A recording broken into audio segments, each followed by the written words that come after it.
Hello mummies and daddy's, എല്ലാവർക്കും സുഖമല്ലേ? ഞങ്ങളിവിടെ സുഖമായിട്ടിരിക്കുന്നു. Welcome to another episode. ഇന്നത്തെ എപ്പിസോഡിൽ നമ്മൾ കാണാൻ പോകുന്നത് വീട്ടിൽ നമുക്ക് പെട്ടെന്ന് ഇങ്ങനെ ഡേറ്റ് സിറപ്പ് തയ്യാറാക്കാം എന്നുള്ളതാണ്. ഡേറ്റ് സിറപ്പ് എന്ന് പറയുന്നത് കുട്ടികൾക്ക് വളരെ ബെനിഫിഷ്യൽ ആയിട്ടുള്ള ഒന്നാണ്. ഹെൽത്തി വെയ്റ്റ് ഗെയിനിങ്ങിനും അതുപോലെ തന്നെ ഇമ്മ്യൂണിറ്റി വർദ്ധിപ്പിക്കാനും പിന്നെ അയൺ ഇൻക്രീസ് ചെയ്യാനും ഒക്കെ വളരെയധികം സഹായിക്കുന്ന ഒന്നാണ് ഡേറ്റ് സിറപ്പ്.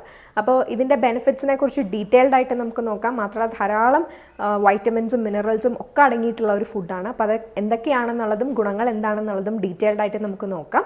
അതിന് മുൻപ് ഇത് നമുക്ക് എങ്ങനെ പെട്ടെന്ന് വീട്ടിൽ തയ്യാറാക്കാം എന്നുള്ളതും നോക്കാം. എൻ്റെ വോയിസ് ഇന്ന് എന്തെങ്കിലും വ്യത്യാസം തോന്നുകയാണെങ്കിൽ I am really sorry about it. ഒരു ചെറിയ ത്രോട്ട് ഇൻഫെക്ഷൻ അടിച്ചിരിക്കുകയാണ്. അപ്പോൾ അതുകൊണ്ടാണ് ആ വോയിസിനൊരു ചെറിയ വ്യത്യാസമുള്ളത്. എന്തെങ്കിലും തോന്നുന്നുണ്ട് എന്നുണ്ടെങ്കിൽ I am really sorry about it. അപ്പോൾ എന്നാൽ നമുക്ക് പെട്ടെന്ന് പോയി റെസിപ്പി കാണാം. റെസിപ്പി കാണുന്നതിനോടൊപ്പം ഞാൻ നേരത്തെ പറഞ്ഞ പോലെ അതിൻ്റെ ഗുണങ്ങളെക്കുറിച്ചും നമുക്കൊന്ന് നോക്കാം. ഡേറ്റ് സിറപ്പ് തയ്യാറാക്കാനായിട്ട് ഞാൻ 1/2 കിലോ ഡേറ്റ്സ് കുരുവൊക്കെ കളഞ്ഞ് എടുത്തിട്ടുണ്ട്. ഞാനത് ചോപ്പൊന്നും ചെയ്തിട്ടില്ല. വളരെ സോഫ്റ്റ് ആയിട്ടുള്ള ഡേറ്റ്സ് ആണ് എൻ്റെ കയ്യിലുള്ളത്. അതുകൊണ്ട് ഞാൻ ചോപ്പ് ചെയ്തിട്ടില്ല. നിങ്ങളുടെ കയ്യിൽ അല്പം കട്ടി കൂടിയ ഡേറ്റ്സ് ആണ് എന്നുണ്ടെങ്കിൽ കുരുവൊക്കെ കളഞ്ഞിട്ട് നന്നായിട്ടൊന്ന് ചോപ്പ് ചെയ്തും കൂടി എടുക്കുന്നത് നല്ലതാണ്. അതിനുശേഷം എന്നിട്ട് നമുക്ക് നല്ല ചൂട് വെള്ളം ഇതിൻ്റെ പുറത്തോട്ട് ഒഴിച്ചു കൊടുക്കാം. വെള്ളത്തിൻ്റെ കണക്കെന്ന് പറയുന്നത് നമ്മുടെ ഡേറ്റ്സ് നന്നായിട്ടൊന്ന് ഇമ്മേഴ്സ് ആയിട്ട് കിടക്കണം. അതാണ് അതിൻ്റെ ഒരു കണക്ക്. എന്നിട്ട് ഒരു അരമണിക്കൂർ നമുക്കിത് മാറ്റി വെക്കാം. അരമണിക്കൂറെന്ന് ഞാൻ പറയുന്നത് എൻ്റെ കയ്യിലുള്ള ഡേറ്റ്സിൻ്റെ ക്വാളിറ്റി അനുസരിച്ചാണ്. അപ്പോൾ നിങ്ങളുടെ കയ്യിൽ അല്പം ഹാർഡായിട്ടുള്ള ഡേറ്റ്സ് ആണെന്നുണ്ടെങ്കിൽ അത് വേണമെങ്കിൽ ഒരു 1-1.5 മണിക്കൂറോ നമുക്ക് സോക്ക് ചെയ്യാനായിട്ട് മാറ്റി വെക്കാം. ഇതിപ്പോൾ അരമണിക്കൂർ കഴിഞ്ഞ് നന്നായിട്ട് സോക്ക് ചെയ്ത് വന്നിട്ടുണ്ട്. ഇനി ഇത് നമുക്ക് ഒരു മിക്സർ ജാറിലോട്ട് മാറ്റി ഈ വെള്ളത്തോടു കൂടി തന്നെ നമുക്കൊന്ന് അരച്ചെടുക്കാം. അരച്ചെടുത്ത ശേഷം ഇതുപോലെ ഒരു അരിപ്പിലൂടെ നമുക്കിതൊന്ന് അരിച്ചെടുക്കാം.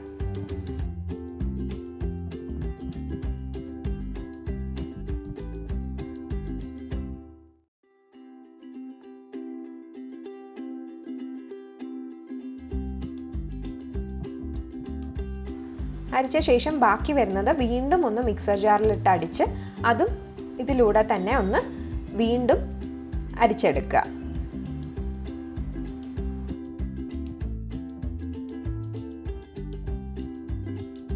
ആ ബാക്കി വന്നത് നമുക്ക് ഡിസ്കാർഡ് ചെയ്യാം.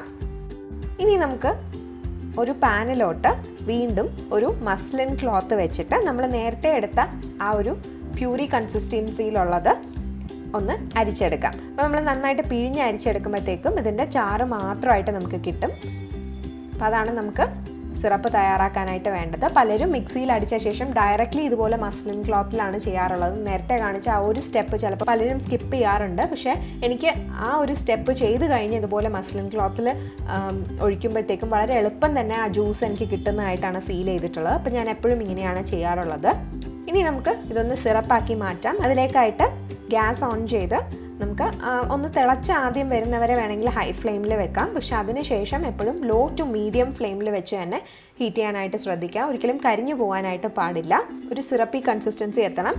അപ്പോൾ അതൊന്ന് തിളച്ച് വരുന്നവരെ നമുക്ക് ഡേറ്റ് സിറപ്പിൻ്റെ ഗുണങ്ങളെക്കുറിച്ച് നോക്കാം. ഡേറ്റ്സ് എന്ന് പറയുന്നത് നമുക്ക് എല്ലാവർക്കും അറിയാം അയണിൻ്റെ വളരെ ഹൈ ആയിട്ടുള്ള ഒരു ഫുഡാണ്. അപ്പോൾ അതുകൊണ്ട് തന്നെ കുട്ടികളുടെ HB ലെവൽ കൂട്ടാനായിട്ടും അനീമിയ പോലത്തുള്ള പ്രശ്നങ്ങൾ വരാതിരിക്കാനും ഇത് വളരെയധികം സഹായിക്കുന്ന ഒന്നാണ്. പിന്നെ അയൺ അല്ലാതെ തന്നെ മെഗ്നീഷ്യം, കാൽഷ്യം പോലത്തുള്ള മിനറൽസും ധാരാളം അടങ്ങിയിട്ടുണ്ട്. അതുകൊണ്ട് തന്നെ അത് ബോൺ ഡെവലപ്മെൻറ്റിനും നല്ല ബലമുള്ള പല്ലുണ്ടാവാനും ഒക്കെ വളരെയധികം സഹായിക്കുന്ന ഒന്നാണ്. പിന്നെ പൊട്ടാഷ്യം എന്ന് പറയുന്നതും ധാരാളം അടങ്ങിയിട്ടുണ്ട്. അതുകൊണ്ട് തന്നെ ബ്രെയിൻ ഡെവലപ്മെൻറ്റിനും ഇത് വളരെയധികം സഹായിക്കുന്ന ഒന്നാണ്. പിന്നെ മിനറൽസിൻ്റെ കാര്യം പോലെ തന്നെയാണ് ധാരാളം വൈറ്റമിൻസും അടങ്ങിയിട്ടുണ്ട്. Vitamin A, B9, B3, B6, B2, B1, K ഇങ്ങനെ ധാരാളം വൈറ്റമിൻസും അടങ്ങിയിട്ടുണ്ട്. അപ്പോൾ വൈറ്റമിൻ A ഒക്കെ ഉള്ളത് കാരണം തന്നെ കുട്ടികളുടെ കാഴ്ചശക്തിക്കൊക്കെ വളരെ നല്ലതാണ്. പിന്നെ അതുപോലെ തന്നെ തൂക്കം കൂടാനായിട്ട് വെയിറ്റ് കൂടാനായിട്ടും വളരെയധികം നല്ലതാണ്. പിന്നെ ഇതിനകത്ത് ധാരാളം ആൻറ്റി ഓക്സിഡൻസും ഒക്കെ ഉള്ളത് കാരണം ഇമ്മ്യൂണിറ്റി വർദ്ധിപ്പിക്കാൻ, അതായത് പ്രതിരോധ ശേഷി വർദ്ധിപ്പിക്കാനും ഇത് വളരെയധികം സഹായിക്കുന്ന ഒന്നാണ്. പിന്നെ ധാരാളം ഡയറ്ററി ഫൈബർ അടങ്ങിയിട്ടുള്ള ഒന്നാണ് ഡേറ്റ്സ് എന്ന് പറയുന്നത്. അതുകൊണ്ട് കുട്ടികൾക്ക് നല്ല ഡൈജഷൻ ഉണ്ടാവാനും അതുപോലെ തന്നെ കോൺസ്റ്റിപ്പേഷൻ പോലത്തുള്ള പ്രശ്നങ്ങൾ വരാതിരിക്കാനും ഡേറ്റ്സ് സിറപ്പ് എന്ന് പറയുന്നത് വളരെയധികം നല്ലതാണ്. അപ്പോൾ ഇതാ നമ്മൾ നന്നായിട്ട് കുറുകി ഏതാണ്ടൊരു ഹണി കൺസിസ്റ്റൻസി വരെ എത്തിയിട്ടുണ്ട്. ഹണി കൺസിസ്റ്റൻസിയുടെ ജസ്റ്റ് തൊട്ട് മുൻപ് വേണം നമ്മളിത് ഓഫ് ചെയ്യാനായിട്ട്. കാരണം തണുക്കുമ്പോഴത്തേക്കും അതിൻ്റെ കൺസിസ്റ്റൻസി വീണ്ടും ഒന്ന് കട്ടിയാവും.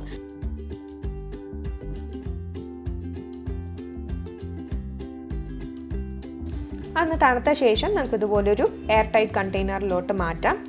എന്നിട്ട് ഏതാണ്ട് ഒരു 2-3 ആഴ്ച വരെ നമുക്ക് ഫ്രിഡ്ജിനകത്ത് ഇത് സൂക്ഷിക്കാം. ഇനി ഇത് കുട്ടികളുടെ ഡയറ്റിൽ എപ്പോഴൊക്കെ എങ്ങനെയൊക്കെ ഇൻക്ലൂഡ് ചെയ്യാമെന്നുള്ളത് നോക്കാം. അപ്പോൾ ഇതൊരു നാച്ചുറൽ സ്വീറ്റനറാണ്, 100% നാച്ചുറലാണ്. സാധാരണ വൈറ്റ് ഷുഗറൊക്കെ ആണെങ്കിൽ ധാരാളം കെമിക്കൽ പ്രോസസ്സ് കഴിഞ്ഞ് വരുന്നതാണ്. അപ്പോൾ അതിനേക്കാളും ഈ നാച്ചുറൽ സ്വീറ്റ്നേഴ്സ് ഉപയോഗിക്കുന്നതാണ് കുട്ടികൾക്ക് ഏറ്റവും നല്ലത്. അപ്പോൾ ഇത് നമുക്ക് ഏത് മാസം തൊട്ട് കുട്ടികളുടെ ഡയറ്റിൽ ഇൻക്ലൂഡ് ചെയ്യാം, എത്ര ക്വാണ്ടിറ്റി തൊട്ടാണ് ആദ്യം ഇൻക്ലൂഡ് ചെയ്ത് തുടങ്ങേണ്ടത് എന്നൊക്കെയുള്ള ഡീറ്റെയിൽസും നമുക്ക് കാണാം. അപ്പോൾ ഇത് ഏതാണ്ട് ഒരു 8 മാസം തൊട്ട് ഇൻക്ലൂഡ് ചെയ്യുന്നതായിരിക്കും നല്ലത്. പല സ്ഥലങ്ങളിലും 6 മാസം തൊട്ട് തന്നെ ഡേറ്റ്സ് കൊടുക്കാം. അതായത് ആദ്യത്തെ ഫസ്റ്റ് ഫുഡായിട്ടൊന്നും കൊടുക്കാൻ പാടില്ല, പക്ഷേ സോളിഡ് ഫുഡ് തുടങ്ങി ഏതാണ്ട് ഒരു 2-3 വീക്സ് തൊട്ട് തന്നെ കൊടുക്കാം എന്നാണ് പല സ്ഥലത്തും പറഞ്ഞിട്ടുള്ളത്. എങ്കിലും ഞങ്ങൾ മോൾക്കായിട്ട് ഡേറ്റ്സ് ഇൻട്രൊഡ്യൂസ് ചെയ്ത് ഏതാണ്ട് ഒരു 8 മാസം തൊട്ടാണ് ഇൻട്രൊഡ്യൂസ് ചെയ്തത്. ആ 8 മാസം തൊട്ട് ഇൻട്രൊഡ്യൂസ് ചെയ്യുമ്പോഴും ആദ്യമായിട്ട് നിങ്ങൾ ഡേറ്റ് സിറപ്പ് കൊടുക്കുമ്പോൾ ഒരു 3-4 തുള്ളികൾ മാത്രം അവരുടെ കുറുക്കിലോ മറ്റോ കലക്കിയിട്ട് കൊടുക്കുക, അല്ലെങ്കിൽ അങ്ങനെ തന്നെ കൊടുക്കാം. അത് കഴിഞ്ഞ് ഏതാണ്ട് ഒരു 10 മാസമൊക്കെ ആകുമ്പോൾ അതൊരു 1/2 ടീസ്പൂണാക്കി മാറ്റാം. പിന്നെ പതിയെ അതൊരു 1 ടീസ്പൂണാക്കിയൊക്കെ മാറ്റാം. പിന്നെ നിങ്ങൾ കുട്ടികൾക്ക് ഇപ്പം 1 വയസ്സ് 1.5 വയസ്സൊക്കെ കഴിഞ്ഞിട്ട് ദോശയും ചപ്പാത്തിയും ഒക്കെ കൊടുക്കുന്ന ആ ഒരു സ്റ്റേജിൽ ചിലപ്പോൾ കുട്ടികൾ നമ്മുടെ ഉണ്ടാക്കുന്ന കറികളൊക്കെ കൂട്ടി കഴിക്കാനായിട്ട് മടി കാണിച്ചു എന്ന് വരും. അതായത് നമ്മളിപ്പോൾ ദോശയ്ക്ക് ചമ്മന്തിയാണ് ഉണ്ടാക്കുന്നതെങ്കിൽ ചിലപ്പോൾ അവർക്ക് ചമ്മന്തി ഇഷ്ടമല്ലാത്തതുകൊണ്ട് ദോശയും ചിലപ്പോൾ കഴിച്ചു എന്ന് വരില്ല. അപ്പോൾ ആ ഒരു സിറ്റുവേഷൻസ് നമുക്കിതൊരു ബാക്കപ്പായിട്ട് എപ്പോഴും ഉണ്ടാകുന്നത് നല്ലതാണ്. അപ്പോൾ ദോശ, ചപ്പാത്തി അല്ലെങ്കിൽ ഹോൾ വീറ്റ് ബ്രെഡ് ഇങ്ങനത്തെ എല്ലാ സാധനങ്ങളും കൊടുക്കുന്ന സമയത്ത് നമുക്ക് സൈഡ് ഡിഷായിട്ടും ഇതൊന്ന് ചെറുതായിട്ട് തൊട്ട് നക്കാനായിട്ട് കൊടുക്കാം. അപ്പോൾ നല്ല സ്വീറ്റാണ്, കുട്ടികൾക്കൊക്കെ എൻ്റെ ടേസ്റ്റ് ഇഷ്ടമാവും. പല കുട്ടികളും ഡേറ്റ്സ് അങ്ങനെ തന്നെ കഴിക്കാനായിട്ട് മടി കാണിക്കും. അങ്ങനെ തന്നെ കഴിക്കുകയാണെങ്കിൽ അത് ഏറ്റവും നല്ലതാണ്. പക്ഷെ അങ്ങനെ കഴിക്കാതിരിക്കുന്ന സിറ്റുവേഷൻസിൽ ഡേറ്റ്സ് ഇൻക്ലൂഡ് ചെയ്യണമെന്ന് നിങ്ങൾക്കുണ്ടെങ്കിൽ ഇതൊരു നല്ല വേ ആണ് അത് ചെയ്യാനായിട്ട്. നമ്മൾ പണ്ട് കുഞ്ഞായിരിക്കും ഈ ഡേറ്റ് സിറപ്പിൻ്റെ അഡ്വർടൈസ്മെൻറ്റ്സ് ഒക്കെ വരുമ്പം പാലിൽ കലക്കി കൊടുക്കുന്നതാണ് അഡ്വർടൈസ്മെൻറ്റ്സിലും കാണിച്ചിട്ടുള്ളത്, അല്ലെങ്കിൽ ഞാൻ കേട്ടിട്ടുള്ളതും അങ്ങനെയായിരുന്നു. പക്ഷേ പല സ്ഥലങ്ങളിലും പറഞ്ഞു കേട്ടു ഇപ്പം അയൺ റിച്ച് ആയിട്ടുള്ള ഫുഡ്സ് നമ്മൾ കാൽഷ്യം റിച്ച് ആയിട്ടുള്ള ഫുഡ്സിൻ്റെ കൂടെ കമ്പൈൻ ചെയ്ത് കൊടുക്കുകയാണെങ്കിൽ അയൺ അബ്സോർപ്ഷൻ അത്രയും നടക്കില്ല എന്ന് കേട്ടിട്ടുണ്ട്. പിന്നെ പല സ്ഥലങ്ങളിലും പറഞ്ഞിട്ടുണ്ട് ഇതൊരു എക്സെപ്ഷൻ ആണ്, നിങ്ങൾക്ക് പാലിൻ്റെ കൂടെ കൊടുക്കാം ഡേറ്റ് സിറപ്പ് എന്ന്. അപ്പോൾ എനിക്കതിൻ്റെ കൺക്ലൂസീവ് ആയിട്ടുള്ള ഒരു ആൻസർ കിട്ടിയിട്ടില്ല ഇതുവരെ. അതുകൊണ്ട് തന്നെ എൻ്റെ സജഷൻ എന്ന് പറഞ്ഞു കഴിഞ്ഞാൽ പാലിൽ നിങ്ങൾ ഡേറ്റ് സിറപ്പ് മിക്സ് ചെയ്ത് കൊടുക്കുന്നതിന് മുൻപ് എന്തായാലും നിങ്ങളുടെ പീഡിയാട്രീഷ്യനോടൊന്ന് ചോദിക്കുക, അവരുടെ അഡ്വൈസ് അനുസരിച്ച് ചെയ്യുക. ഞാനൊരിക്കലും അങ്ങനെ പാലിൽ കലക്കി ഇതുവരെ കൊടുത്തിട്ടില്ല. ഞാനിതുപോലെ സൈഡ് ഡിഷായിട്ട് മോളും മറ്റ് സൈഡ് ഡിഷുകൾ കഴിക്കാൻ മടി കാണിക്കുന്ന സമയത്ത് കൊടുത്തിട്ടുണ്ട്. അതുപോലെ തന്നെ പാൻ കേക്ക്സും അതുമൊക്കെ കൊടുക്കുമ്പോൾ അതിൻ്റെ പുറത്ത് ഡ്രിസിൽ ചെയ്തും കൊടുത്തിട്ടുണ്ട്. അപ്പോൾ അങ്ങനെ പല രീതിയിലും നമുക്ക് ഡേറ്റ് സിറപ്പ് അവരുടെ ഡയറ്റിൽ ഇൻക്ലൂഡ് ചെയ്യാവുന്നതാണ്. അതുപോലെ തന്നെ പ്രിക്കോഷൻ എന്ന് പറഞ്ഞ് പറയാനുള്ളത്, ധാരാളം ഇങ്ങനെ ഡേറ്റ് സിറപ്പ് കുട്ടികൾക്ക് കൊടുക്കുകയാണെങ്കിൽ കുട്ടികളുടെ പല്ല് ഡീക്ക്, അതായത് ടൂത്ത് ഡീക്ക് അല്ലെങ്കിൽ പല്ലൊന്ന് ചീത്തയാവാനുള്ള സാധ്യതയുണ്ട്. കാരണം അത് ഭയങ്കര സ്വീറ്റ് ആയിട്ടുള്ള ഒരു കാര്യമാണ്. അപ്പോൾ ഇത് കൊടുത്തു കഴിഞ്ഞാൽ എപ്പോഴും കുട്ടികളെ നന്നായിട്ട് ബ്രഷ് ചെയ്യാൻ ശ്രദ്ധിക്കുക. തീരെ കുഞ്ഞു കുട്ടികളാണ്, ഇതുപോലെ വാ കഴുകാനൊന്നും അവർക്കായിട്ടില്ല എന്നുണ്ടെങ്കിൽ ഇത് കൊടുത്ത ശേഷം നമ്മൾ കുറച്ച് നല്ല വെള്ളം കൊടുത്തിട്ട് അത് കുടിക്കാനായിട്ട് കുട്ടികൾക്ക് കൊടുക്കുക. എന്തായാലും പല്ല് കുറച്ച് ക്ലീൻ ചെയ്യാനായിട്ട് മറക്കരുത്, കാരണം ടൂത്ത് ഡീക്കേ ഉണ്ടാവാനായിട്ട് സാധ്യതയുണ്ട്. മാത്രമല്ല ഡേറ്റ് സിറപ്പ് നമ്മൾ ധാരാളം കൊടുക്കുകയാണെങ്കിൽ കുട്ടികൾക്ക് സ്വീറ്റ് ടൂത്ത് വരാൻ, അതായത് മധുരമുള്ള സാധനങ്ങളോടുള്ള കൂടുതൽ ഇഷ്ടം വരാനുള്ള സാധ്യതയുണ്ട്. അതും പ്രിവെൻറ്റ് ചെയ്യാനായിട്ട് വല്ലപ്പോഴും മോഡറേഷനിൽ മാത്രം ഡേറ്റ് സിറപ്പ് കൊടുക്കുക. അത് ഏതൊരു ഭക്ഷണത്തിൻ്റെ കാര്യത്തിലായാലും അങ്ങനെ തന്നെയാണ്. എത്ര ന്യൂട്രീഷ്യസ് ആണെങ്കിലും എപ്പോഴും മോഡറേഷനിൽ മാത്രം കൊടുക്കാനായിട്ട് ശ്രദ്ധിക്കുക. അപ്പോൾ എല്ലാവർക്കും ഇന്നത്തെ വീഡിയോ ഇഷ്ടപ്പെട്ടു എന്ന് കരുതുന്നു. ഇഷ്ടപ്പെട്ടിട്ടുണ്ടെങ്കിൽ ലൈക്ക് ചെയ്യാനും ചാനൽ സബ്സ്ക്രൈബ് ചെയ്യാനും മറക്കരുത്. അടുത്തൊരു വീഡിയോയുമായി കാണുന്നവരെ ബൈ ബൈ.